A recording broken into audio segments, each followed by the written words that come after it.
Figure it out. Hello, this is Adam Koralik with Figure It Out Productions. The following video is part of our Quick Shoot series. Hey guys, it's Adam here. So I got this idea and I wanted to show it to you guys. I basically want to compare these two pieces of hardware. Now this is the Sega Saturn. This was Sega's 5th generation game console. And this is the Sega Genesis, their 4th generation game console, also known as the Mega Drive in pretty much everywhere except North America. Now, the Sega Genesis had add-ons, extra pieces of hardware that would enhance their library and give them new potential for games. This bottom one is the Sega CD. It had its own library of games. The Sega CD added more power to the Genesis. It basically added the option, of course, for better music and better sound because it was a CD, as well as much higher storage capacity, as a cartridge could only hold a few megabytes, whereas, of course, a CD can hold hundreds. So it added a lot of power in that sense, as well as they put in other things such as rotating and scaling abilities, so the Sega CD games could, in theory, do a lot of things that the Genesis could not do. Unfortunately, for the most part, those features weren't really taken much advantage of, except for all those stupid FMV games. Shout out to Sega CD Universe. I'm not really sure why you like those games, but kudos to you for doing it. Someone has to. Anyway, so yeah, they released that and added some power to the Genesis. And then down the line, they released the 32X. Now this was Sega's first attempt to get into essentially the 5th generation. They were going to bring the Genesis into the 5th generation with this machine. This was really only released in North America. It did come out in Europe and in Japan, but even though it wasn't successful in North America, it was even vastly less successful in those two regions. Now this is actually an interesting, it's made fun of a lot, but it's, you know, a lot better piece of machinery than it's given credit for. It added a lot of power to the Genesis. It had a vastly superior color palette. It added additional sound and video capabilities, as well as 3D rendering abilities. Now, crude by today's standards, but they exist. You know, the Genesis itself couldn't really do that. So I've always wondered, what is this combination, this 32-bit combination, capable of? It has 32-bit abilities, it has a CD drive. Granted, it's got all sorts of limitations because you've got 3 devices communicating with each other, but I've wondered just what is that capable of, and is it somewhat comparable to what was eventually released, the Sega Saturn? Now, for those who are not aware, this combination, right towards the end of its lifespan, actually had a few games released that required all 3. One such example I have here is Slam City with Scottie Pippen. Now, I'm from Chicago, so Scottie Pippen's a legend here. But that's not why I have it. It's just that there aren't too many games for that. Now, it says right on the box, digitally remastered for 32X. 25% sharper video, 8 times more colors. So this is an example of a game that actually already existed on the Sega CD, where they took advantage of the 32X to some extent by giving you those 25% sharper video and 8 times more colors. So I've always wondered, like, if you made a game with this hardware in mind, what could it be? Now, unfortunately, they never did that, but they did make these games, as I pointed out, and there is actually one game of like the 5 or 6 that they even released for that combo that they also released on the Sega Saturn. And I have it. I have Corpse Killer for the Sega CD 32X combo and for the Sega Saturn. Now, obviously, this is another one of these FMV full motion video games. So it's not going to give us the fullest possible comparison, but since it's the only game that cross-platformed, I wanted to record footage of both and show it to you guys, and maybe we can get some sense of what the 32X CD combo might have been capable of. Okay, we're rolling here. Now, this is the Sega CD 32X version, which you can see in the left corner. I added it. It says CD 32X, and when it says Saturn, that's obviously the Saturn version. Now, opening it up, I should say first of all that I didn't mention this in the opening part.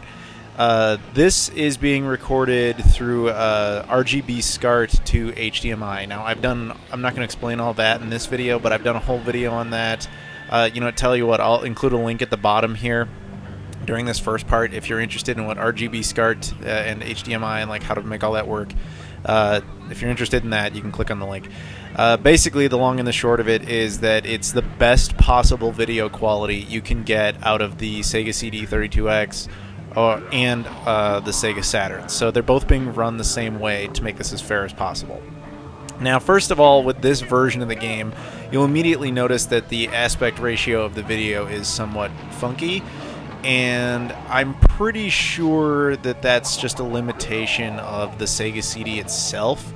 I don't think the 32X would have any way to compensate for that, because, yeah, unless they had the 32X doing all the video processing, which would kind of defeat the point. But yeah, you know, I don't know. I mean, I'm not a programmer, but that's just my guess, is that that was something they couldn't really get around without having the 32X do all the work. Now we'll switch over to the Sega Saturn version here, and you'll see, of course, this logo for Digital Pictures. Now, Digital Pictures made almost all of the FMV games on the Sega CD and on the Saturn. I mean, these guys were notorious for this, and I think they actually made every single Sega CD 32X game. So as much as these games suck, we do have to thank them, in a sense, for at least making this same game on both consoles so that we could even do this video. Now, looking at the footage, you'll notice pretty much immediately that the video quality is vastly superior on the Sega Saturn. The colors seem to be a lot better too. Now, this is not really surprising.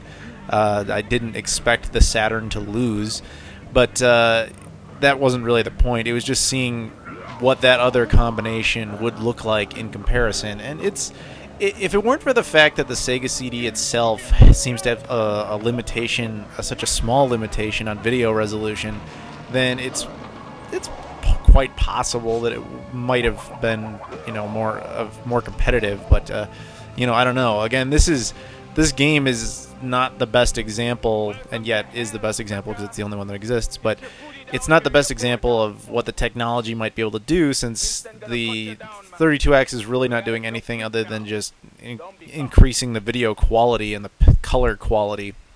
You know, it's hard to say what a game using that combination of things would have been like. Anyway, so we're back here to the Sega CD 32X version. You saw the intro there for a second, the opening title card thing. Now, because of the video resolution limitation, you can see I actually think they took a creative advantage of this by using that border area to, you know, show your stats and all that stuff. So that's cool. You'll see when we get to the Saturn version, they didn't quite do that the same way. This game, I don't know, if any of you have ever looked at it, this part in particular, what he's saying right now, I'm not even going to talk during the Saturn version because I can't understand like anything he says during that part, and I want to know how many people can actually decipher what he's even talking about. So, yeah, I don't know. Maybe that's just me. Maybe I'm just off. But yeah, right here, I like the idea, by the way, that a zombie's apparently planned an ambush, because that's what he just said. So yeah, that's the opening of the Saturn version, by the way, which the title card, frankly, is nicer on the Saturn version. So anyway, I'm going to shut up here for a second and just so you can hear him talk. Yeah, man. Hey, bro, I like your piece, man. Yeah. We gonna party some now, huh? I not so dumb, bro. Not too bad, man, not with that shooting iron, huh? I tell you what, you help me get treasure here. I be your taxi. Keep you living, man. You wanna get big, a hammer cheap like what Arnold got in Hollywood, huh?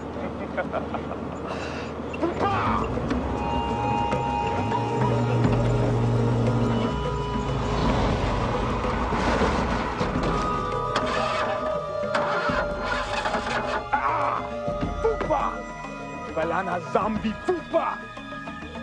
They know our welcome wagon. So in case you're wondering, this is what gameplay is actually like in this game. After you're done with all these stupid movie sequences, this is the game. You shoot at stuff that kind of walks onto screen and like that. Now, to be fair, this is a light gun game, and I'm not playing it with a light gun, so I apologize for the hideous inaccuracy. I'm not this bad at shooting games.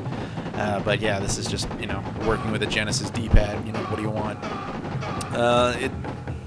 Whatever. You know, I mean, sadly, this is what a lot of these FMV games were like. This is actually one of the better ones. Most of them are just like QTE stuff, where you just basically push a button when you're told to push a button. And that's too bad, because the Sega CD and the 32X both get a really bad rap that they don't really deserve, but it's mostly because of just, in my opinion, it was just a lot of lazy developers who didn't really utilize the hardware that existed. And so I wish that someone else had done that. I wish someone else had taken better advantage of the Sega CD 32X combo. I think the only guys with any real potential are Watermelon Team, the guys who made Pure Solar for the Sega Genesis that took advantage of the Sega CD and gave it bonus music. I think those guys are the only ones that have any real shot of ever making anything for the Sega Genesis 32X CD combo. It kind of shows off what the potential might have actually been. You know, don't let this video fool you. I mean, this is all about just video footage. For all we know, the actual hardware capabilities could have been a lot more, but sadly, we'll probably never know. Thanks for watching, everybody.